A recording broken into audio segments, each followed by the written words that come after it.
Good morning and welcome to Cullman Today. I'm your host, Katie Spicer. It's Thursday, January 18th, 2024, and yes, it is still bone-chilling cold outside. There's lots going on in local news as both the city and county schools will shut down for a third day due to frigid temps and frozen-over roadways. While first responders and the National Guard pull stranded motorists from their frozen positions, it's safe to say Wednesday saw a lot of treacherous weather. We look for warmer days in the coming week, but at the moment it seems we are frozen. Now, let's get into the top stories.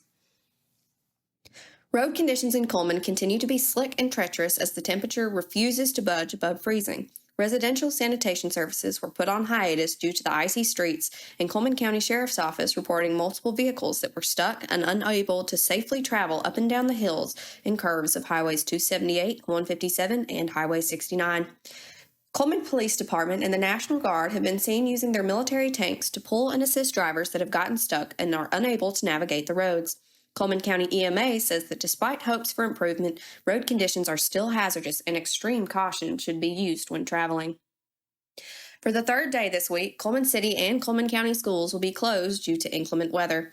With bone-chilling temperatures and many roadways throughout the county still impassable due to being frozen, Cullman City Schools Superintendent Kyle Koloff and Cullman County School Superintendent Dr. Shane Barnett have made the decision to continue their respective schools' closure throughout Thursday, January 18th, to ensure the safety of students and staff. Superintendent Koloff said, "I hope all of our students and families have enjoyed the snow and ice. This has been a fun week outside, but a difficult one with the decision being made to cancel school daily. When making these decisions, we always put the safety of our students, employees, and families first. I'm working with the Alabama State Department of Education on addressing these missed instructional days.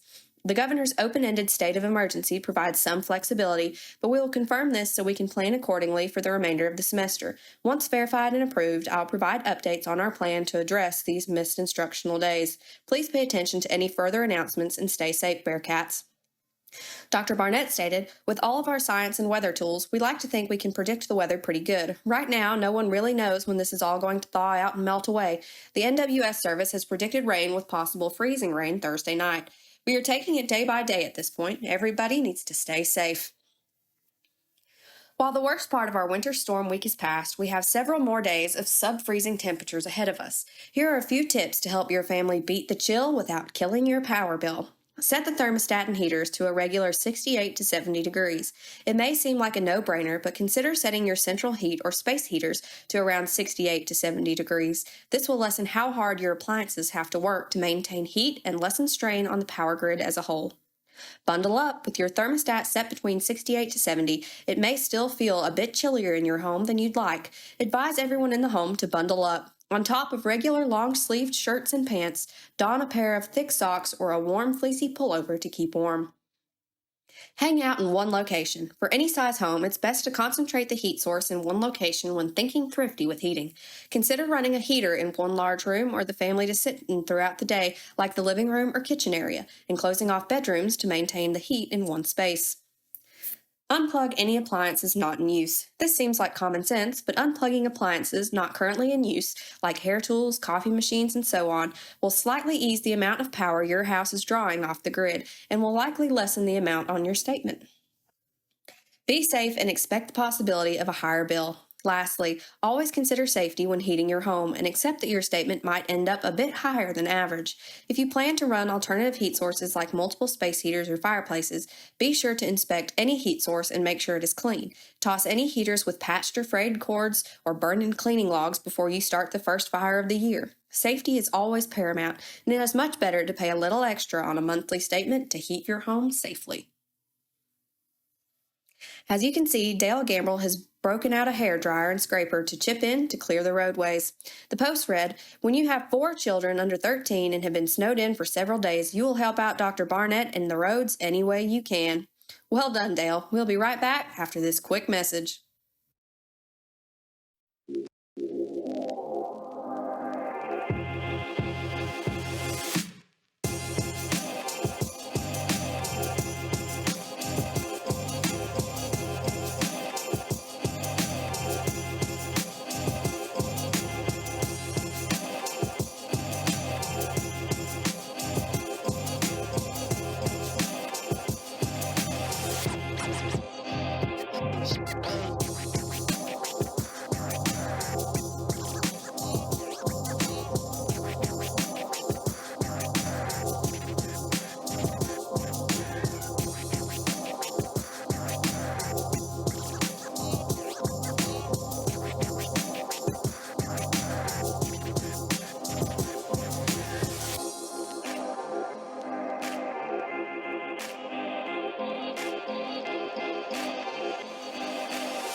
Hello and welcome back. Now it's time to find out what's going on in the world of sports with stories from Cullman Tribune sports editor Nick Griffin.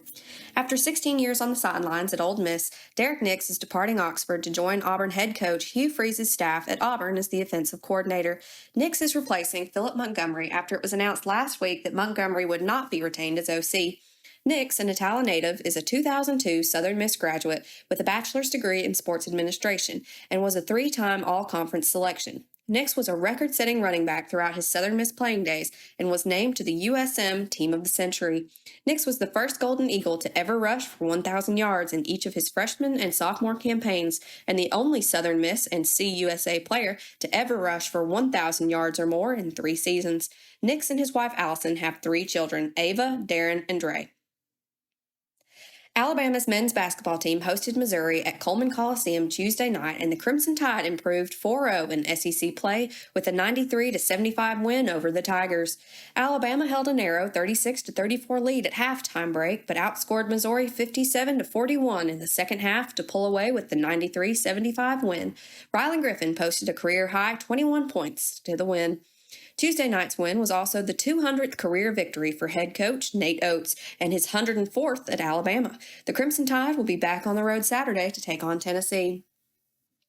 In college football news, there are a lot of changes coming to the Alabama football program in Tuscaloosa, and one of its returning stars may be looking for a new destination.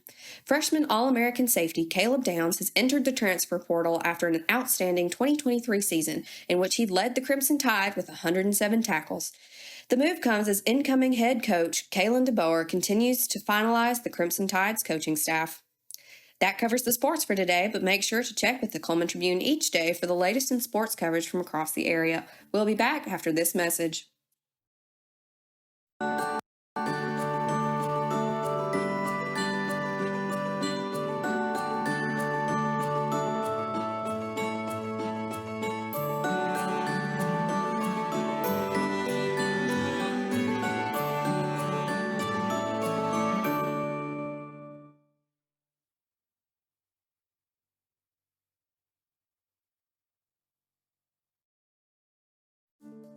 Hello and welcome back to Cullman Today. Now it's time to speed things up with our news rundown. 4 stories in under 4 minutes.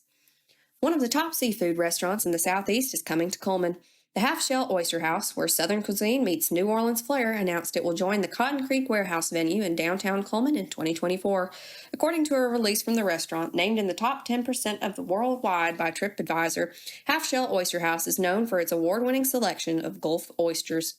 Freshly shucked and char-grilled oysters aren't the only options available on the menu, though. Other items include hand-cut steaks, royal reds, chicken alfredo, seafood stuffed portobello, seafood pot pie, almond-encrusted chicken, and several Gulf fish entrees. Half Shell also has an exceptional wine list, including wine by the glass options, local draft beer selections, handcrafted cocktails and drinks. Half Shell Oyster House plans to open in 2024 and will be open for lunch, dinner, and weekend brunch. To learn more, visit www.halfshelloysterhouse.com. Local mixologists Christine Chambly and Brock Malcolm are no strangers to curating craft cocktails. As favorites behind local bars 412 Public House and Dreher's, it seems to continue bartending and creating connections among guests is a no-brainer career choice for the two. Taking the operation on the road, however, takes a little more guts. Enter Happy Pour Mobile Bartending and Event Services, a mobile mixology business born from Chambly and Malcolm, officially on the move and likely headed to a wedding or corporate event near you. Chambly described the inspiration for the mobile setup, saying, "We were both looking for something that could be more flexible and reach a wider obvious audience in different locations throughout Alabama, while still getting to curate delicious cocktails." And with Chambly being locally known for her fruity and floral syrups and mixers made fresh and in-house, it seemed an easy enough decision to take the fruits of her labor on the road. Chambly was excited to share that she and Malcolm are officially accepting bookings for 2024 and hope to be a go-to in Cullman for all events that may need a little buzzworthy cocktail action. And for those in the Sober Curious movement or on their 9th year of sobriety, Happy Pour is happy to offer customized mocktails to satisfy beyond a Shirley Temple. To learn more about Happy Pour mobile bartending and event services or to book, visit www.happypourevents.com. Kevin O'Neill put his truck to the test when he decided to be a hero and assist pulling stranded drivers from ditches and roadways when Cullman County roads became too slick to navigate. The slick and treacherous roads of Cullman County on Monday, Tuesday, and Wednesday nights were causing havoc and mayhem for drivers on the road. Reports all over social media of cars and trucks slid off into the road and waiting for help in a nearby ditch. One local business owner, Kevin O'Neill of Redline Diesel and Automotive, took it upon himself to come to the aid of stranded drivers in his hometown, using his own time, fuel, and trucks to do so, all while never asking for or expecting a thank you. I was just doing what was right, and it wasn't fair of me to be selfish and go home and leave those people stranded, said O'Neill. I had the means to get them to safety and just treated people as I would want to be treated. The Cullman County Public Library System is full-on winter reading challenge mode from now until February 29th in an effort to encourage imagination and literacy with the community. The Cullman County Public Library has started a winter reading challenge. The bingo reminiscent reading logs for children and the aged-up versions for teens and adults can be picked up at the library's circulation desk. Returning those logs once they're completed can earn children prizes like fun toys and coupons to free Frios Pops. A completed adult log will earn one entry and a chance to win some big-ticket items. There's no limit to how many logs each reader can complete. The sky is the limit. And that concludes our 4 and 4. Next up is a brief break before we look at the weather ahead and pay our respects with obituaries. I'll be right back after this quick message.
Welcome back. I'm happy to report that we have no obituaries to report today, so it's time for a look at the weather.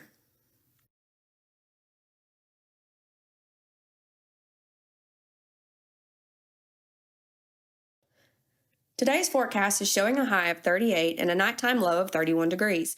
During the day, you can expect a 60% chance of rain showers, which are likely in the afternoon. The highs in the mid-afternoon will reach the mid-30s, with southern winds moving 10 to 15 miles per hour.